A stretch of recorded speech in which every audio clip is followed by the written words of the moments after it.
Good morning. অনেকদিন পর সকালবেলা বেরিয়ে পড়েছি আজকে মর্নিং ওয়াকে।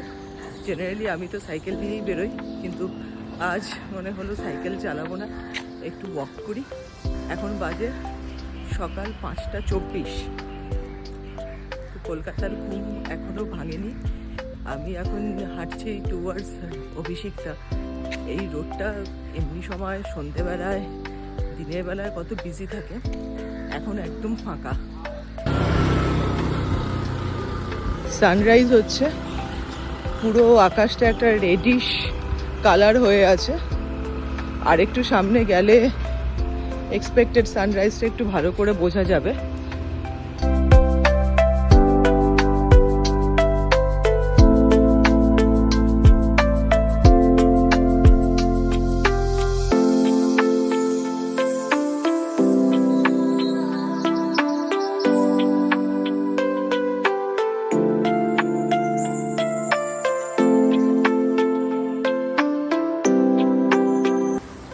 সকালবেলার এই সময়টা ওয়েদার খুব সুন্দর থাকে। উইন্টার অলরেডি বিদায় নিয়েছে শহর থেকে, স্প্রিং চলছে, আর কিছুদিন পর সামার চলে আসবে। বেশ প্লেজেন্ট একটা ব্যাপার, আর আস্তে আস্তে হাওয়া দিচ্ছে, হাঁটতেও ভালো লাগে। এই সময় ট্রাফিক ফ্রি থাকে, জ্যাম ফ্রি থাকে। সকালবেলাটা ওয়াক নেওয়ার হলো বেস্ট টাইম।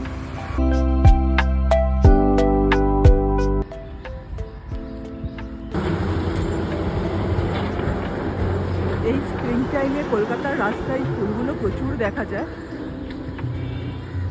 এখন তো পলাশের সময়, কিন্তু কলকাতায় আর কোথায় পলাশ পাবো। কিন্তু এই ফুলগুলোর নাম আমি জানি না।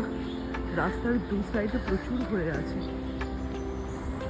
ইনফ্যাক্ট সারা কলকাতাতেই দেখা যায়।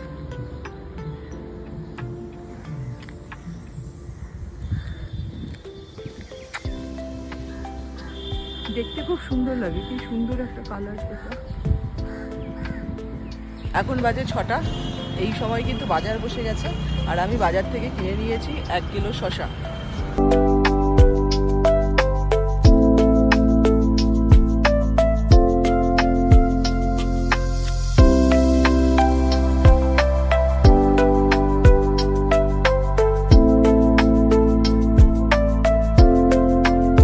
আজকের মতো মর্নিং ওয়াক কমপ্লিট। এখন বাড়িতে ঢুকবো। বাজে এখন 6:45। ছুটির দিন, এরপর বাড়িতে গিয়ে অনেক কাজ আছে। আজকের ভিডিওটা এখানেই শেষ করলাম।